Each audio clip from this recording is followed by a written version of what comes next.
본인은 이미 만점을 받을 수 있는 상태였다고 느끼셨나요? 저는 시험이 생각보다 쉬웠어서 실력적으로는 만점을 받을 수 있는 상태였다고 생각을 했습니다. 저는 사실 수능 시험장을 나오면서는 마지막 교시 마지막 문제를 거의 풀지 못할 뻔하다가 마지막 2분을 남겨놓고 풀었거든요.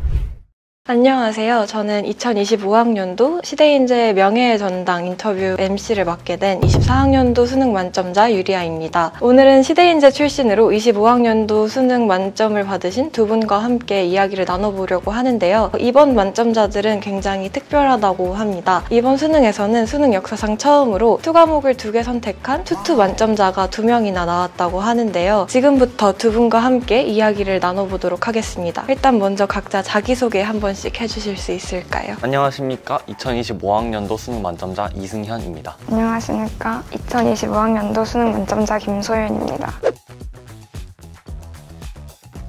두 분 다 일단 만점을 받은 소감 이야기 해주실 수 있을까요? 저 같은 경우는 이제까지 고교 생활을 하면서 받은 상이나 성과 이런 것들도 많이 있었지만 이번 수능의 결과 같은 경우는 오로지 수능만을 위해서 노력해서 특별한 의미를 가졌고 많은 감동을 느꼈던 것 같습니다. 현역 때는 재수를 할 거라는 생각을 안 했었는데 재수를 처음 시작하고 주변의 친구들도 대학을 많이 가고 하는 걸 보면서 실패했다는 기분을 느꼈는데 그래도 1년 동안 열심히 했던 것이 만점이라는 결과로 이제 보상을 받은 것 같아서 행복합니다. 주변 반응들도 다양했을 것 같은데 어떠셨어요? 저 같은 경우는 역시 너라면 해낼 줄 알았어 같은 반응이 많아서 신기했던 것 같습니다. 친구들이 현수막을 걸겠다, 너의 포토카드를 만들겠다 이런 반응들이 좀 있어가지고 더 좋아해 줬던 것 같습니다. 수능을 보기 전에 본인은 이미 만점을 받을 수 있는 상태였다고 느끼셨나요? 원하는 대학에 가고 싶다라는 마음이 좀 더 컸던 것 같고 만점이라는 타이틀을 크게 의식하진 않았던 것 같아요. 저는 그래도 준비를 좀 잘 했기 때문에 실력적으로는 만점을 받을 수 있는 상태였다고 생각을 했습니다. 본인은 준비가 다 되셨다고 생각하셨는지? 저도 사실 승현님처럼 만점을 받을 거라고는 생각을 안 하고 그냥 대학 준비를 했어서 만점을 받을 수 있는 실력이라고 생각하신 것도 대단하다고 생각합니다. 수능 가채점, 교채점을 하잖아요. 채점을 하기 전에 만점이라는 걸 직감하셨나요? 사실 저는 이제 이성적으로 생각했을 때는 못 푼 문제도 없었고 제가 푼 문제를 잘 틀린 스타일도 아니어서 다 맞았을 확률이 높긴 했지만 만점을 맞았을 거라는 생각이 들진 않았던 것 같아요. 진짜 만점이라는 걸 직감한 거는 가채점을 하고 나서야 실감이 나지 않았나 생각을 합니다. 국어에서 매체 한 문제가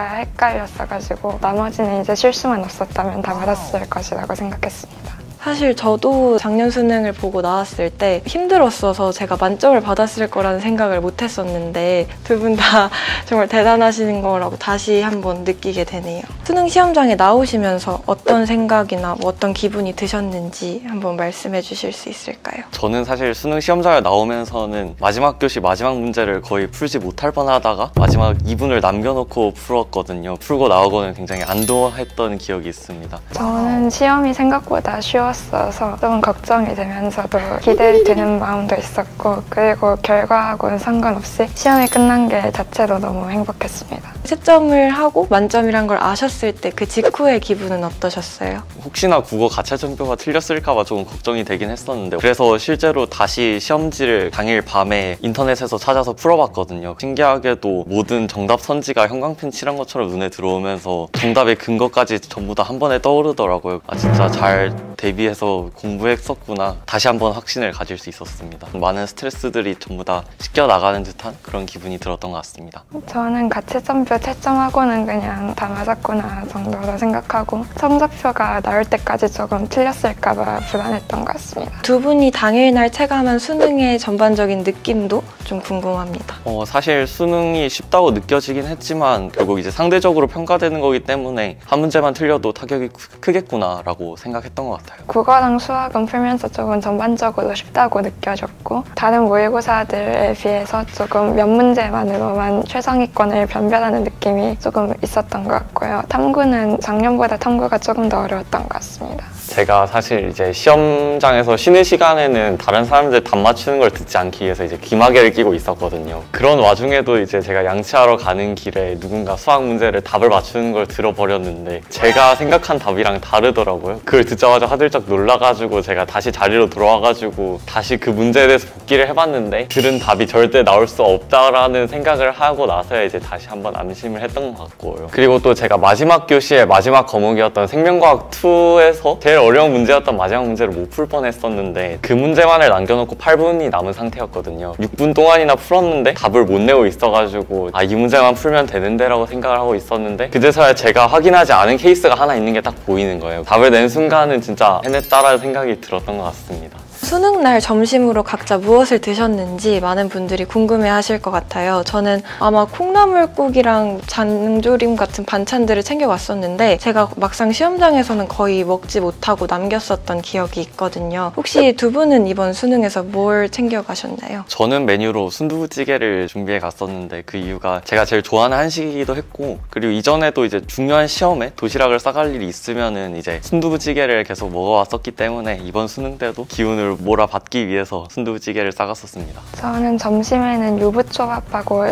샤인머스켓을 가져갔고요. 그 시험 중간중간에 초콜릿 같은 거 가져가서 중간에 계속 먹으면서 당을 보충했습니다. 사실 수능날 도시락을 뭘 싸갈지 많은 분들이 고민을 하실 것 같은데 이럴 때 좀 중요하게 생각하시는 요소가 따로 있을까요? 저는 평소에 많이 먹은 음식이 싸가기 좋았던 것 같아요. 순두부찌개가 평소에도 많이 먹던 음식이었다 보니까 잘 먹을 수 있지 않았나 생각이 들어요. 시험이 생각보다 좀 마음대로 안 될 수도 있으니까 그러면은 밥을 먹기가 조금 싫거나 좀 그게 어려울 수도 있을 것 같아서 그냥 좀 가볍게 먹을 수 있는 거를 챙겨가고 밥을 못 먹었을 때 그냥 먹을 수 있는 간식 같은 것도 좀 챙겨가면 좋을 것 같습니다. 두 분 다 수능 역사상 처음으로 2과목을 2개 선택하셔서 모두 만점을 받으신 투투 만점자이시잖아요. 각자 본인의 선택 과목과 과목을 선택한 이유도 함께 말씀해주세요. 국어와 수학에서는 언매와 미적을 선택을 했고 과탐에서는 물리학 2와 생명과학 2를 선택했는데 서울대 과학탐구 2과목 가산점을 받기 위해서기도 했고 그중에서도 이제 물2는 제가 가장 잘할 자신이 있는 과목이어서 선택을 했고 생2는 이제 당시에 제가 생각하기에 가장 표준 점수가 높게 나오지 않을까라고 생각을 해서 선택을 했습니다. 저도 언매와 미적을 선택했고 물리는 이제 제가 원래 좋아하던 과목이어서 물2를 선택했고 G2도 물리하고 좀 관련이 많다는 이야기를 들어서 G2를 하게 됐습니다. 이 선택에 대해서 후회하신 적이 있으실까요? 저는 사실 생2를 공부하면서 조금 후회했던 것 같긴 해요. 생2가 처음에 공부할 때는 쉬운데 가면 갈수록 점수를 올리기가 어려워지더라고요. 생명과학 2가 나름의 매력이 문제가 굉장히 풀면서 재미를 느낄 수 있는 과목이었어서 재밌게 공부할 수 있었던 과목이기도 했던 것 같아요. 2과목이 표준 점수 때문에 선택한 측면도 많았는데 점수는 어떻게 나올지 모르는 거기 때문에 그런 측면에서 좀 불안하기도 했었지만 결국에는 제가 선택한 과목을 그냥 열심히 하는 게 제가 할 수 있었던 최선이었던 것 같습니다. 물2랑 G2가 서로 비슷할 것 같다고 생각하셔서 선택을 하셨다고 하셨는데 실제로도 그게 많이 비슷했었나요? G2가 물리하고 조금 많이 연관이 있었다고 느꼈고 G2에 계산하는 문제도 굉장히 많은데 그런 부분에서 조금 단위 변환이나 이런 것들이 물리를 하면 조금 더 쉽게 느껴졌던 것 같고 벡터를 굉장히 많이 활용하는데 이게 G2하고 물2에서 모두 되게 중요하게 활용되는 부분이라서 그런 것들을 공부할 때 조금 도움이 많이 됐던 것 같습니다. 두 분 모두 시대인재 N을 나온 만큼 사실 학원에 대한 이야기를 안 할 수 없겠죠. N수를 시작하면서 시대인재를 선택하신 이유가 있으실까요? 수과목을 가장 잘 대비해 줄 수 있는 학원이 시대인재 N이다 보니까 당연한 선택이었다고 생각하고 시대인재 재수종합반에는 잘하는 친구들이 많잖아요. 그런 최상위권 학생들과 같은 공간에서 공부한다는 게 많은 도움이 될 거라고 생각을 했었습니다. 저는 현역 때 공부하면서 자료를 좀 구하기가 되게 힘들다고 느꼈었는데 시대인재 N의 다양한 과목의 자료를 난이도도 다양하고 많이 제공을 해주기 때문에 그런 양질의 자료를 보고 선택한 측면이 가장 컸습니다. 두 분 다 모두 시대인재 N에서 가장 도움이 많이 된 강사분 혹시 있으시다면 소개해 주셨으면 좋겠어요.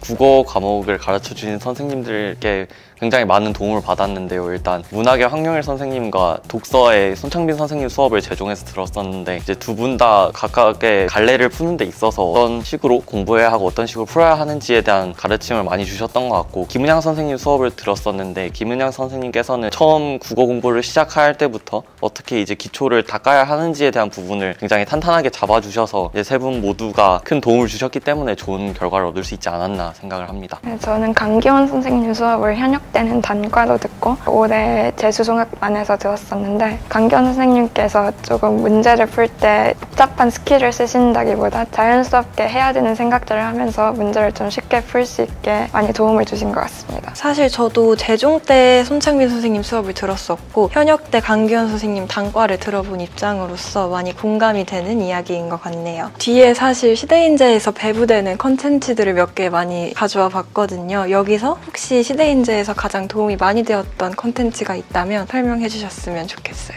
저는 여기 있는 시대인재에서 제공하는 서바이벌 모의고사가 굉장히 큰 도움이 됐다고 생각하는데요. 매주 이렇게 응시하는 서바이벌 모의고사를 통해서 이제 실전 감각을 유지하고 기를 수 있었던 것이 좋은 성적을 얻을 수 있었던 원동력이 아니었나 생각합니다. 저는 여기 있는 커넥텀이라는 책이 굉장히 도움이 많이 됐었는데, EBS 연계 작품에 전문 줄거리도 나와 있고 분석이 되게 꼼꼼하게 돼 있어서 EBS 연계 공부를 조금 효율적으로 하는데 도움이 많이 됐었던 것 같습니다. 과학탐구 엣지도 굉장히 도움이 많이 됐었는데, 특히 물리학2 엣지 같은 경우에 개념을 토대로 시험장에서 실제로 활용할 수 있는 스킬들을 많이 알려주셔서 본인에게 필요한 거를 선별해서 가져가기 굉장히 좋은 콘텐츠라고 생각합니다. 시대인재에서 배부된 콘텐츠 이외에도 다른 콘텐츠를 풀어보셨나요? UAA 디카프 팀에서 나오는 생명과학 2 과목에 인재 콘텐츠랑 모의고사 콘텐츠를 많이 풀어봤었는데요. 생명과학 2 과목 특성상 자료를 구하기가 굉장히 쉽지 않은데 시대인재 북스에서 나온 모의고사와 엔제 컨텐츠를 통해서 잘 준비를 할 수 있지 않았나 생각합니다. 과학탐구 2 과목 컨텐츠가 조금 더 필요하다고 생각을 해서 물리학2는 라피스 라즐리라는 모의고사를 풀었고요. 지구과학2는 폴라리스 엔제와 모의고사를 풀어서 도움을 받았습니다. 기억에 남는 시대인재만의 차별점이 있다면 무엇일까요? 시대인재에서 배부되는 항해일지라는 컨텐츠가 굉장히 기억에 남았는데요. 앞서 공부해왔던 학생들의 이제 합격 수기나 경험과 관련된 글들이 굉장히 많이 담겨 있었는데, 저와 비슷한 어려움을 겪었던 선배들의 공부 과정을 통해서 어떻게 극복해냈는지 이런 것들을 읽으면서 심적 안정감을 느낄 수 있었던 것 같습니다. 저는 TA 서비스가 굉장히 좋았었는데, 어떤 질문이든 학습과 관련되어 있다면 답변을 들을 수 있다는 점이 굉장히 좋았던 것 같습니다. 우수한 성적을 이렇게 거두신 것에 있어서 학원의 도움이 어느 정도였다고 생각하시나요? 1에서 100까지 숫자가 있다면 어느 정도인지 한번 말씀해 주실 수 있을까요? 저는 한 50%라고 생각합니다. 학원에서 제시해주는 가이드라인이나 혹은 이제 교재들을 활용하면서 훨씬 쉽게 공부할 수 있었던 것 같고요. 하지만 이제 반면에 좋은 성적이라는 게 학원 컨텐츠만으로 만들어지는 게 아니라 개인의 노력이 동반되어야 하고 자신이 어떤 약점을 가지고 있는지를 메꾸어 나가는 과정에서 이제 성적이 올라가는 거기 때문에 개인의 노력과 학원의 도움이 50-50 정도일 것 같다고 생각합니다. 저는 학원의 도움이 60% 정도라고 생각을 하는데, 좋은 콘텐츠들을 풀 수 있어서 자료의 도움이 가장 컸던 것 같고, 부엉이 라이브러리에서 같은 수험생들이 굉장히 열심히 다 같이 공부를 하다 보니까 라이브러리의 분위기도 굉장히 좋았어서 집중해서 공부할 수 있었던 것 같습니다. 학원의 콘텐츠에만 매몰되기보다는 본인에게 부족한 부분을 파악하고 적절하게 필요한 공부를 하는 시간도 필요하다고 생각합니다.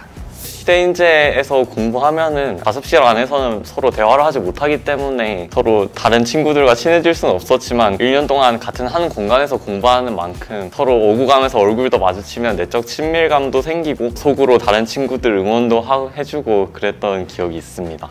시대인재에서는 시기별로 학생들한테 뭔가 필요한 물품들이나 굿즈들을 나눠주잖아요. 이번에도 올해 학원을 다니면서 뭔가 특별히 기억에 남는 그런 굿즈들이 있을까요? 시대인재에서는 이제 책상에 종이 같은 걸 붙이는 용도로 자석을 나눠주는데, 그 자석을 이제 마스크를 거는 데 활용을 했거든요. 마스크가 평소에 막 옷 주머니에 넣거나 이러면 구겨지게 되는데 이 자석에 걸어놓으면 쾌적하게 사용할 수 있어서 좋았던 것 같습니다. 저는 시대인재에서 부엉이 캐릭터가 담긴 굿즈들을 굉장히 많이 많이 주셨는데 저는 캐릭터가 너무 귀엽다고 생각을 해서 자석이나 스티커 같은 것도 버리지 않고 아직 가지고 있습니다. 각자 본인만의 시대인재 활용법이 따로 있으신가요? 확실히 시대인재는 잘하는 학생들이 많이 모여있는 만큼 자신의 위치를 파악하기가 굉장히 좋았던 것 같아요. 원래고사나 10주 파이널 같은 걸 보면 고득점자 명단을 붙이게 되는데 내가 이 정도 범위 안에 들어가려면 몇 문제를 더 맞춰야 되지? 확인해 보면서 제 위치를 감을 잡았던 것 같고요. 시대인재에서는 시험을 보고 나면은 성적에 대한 데이터 통계 자료를 제공해 주는데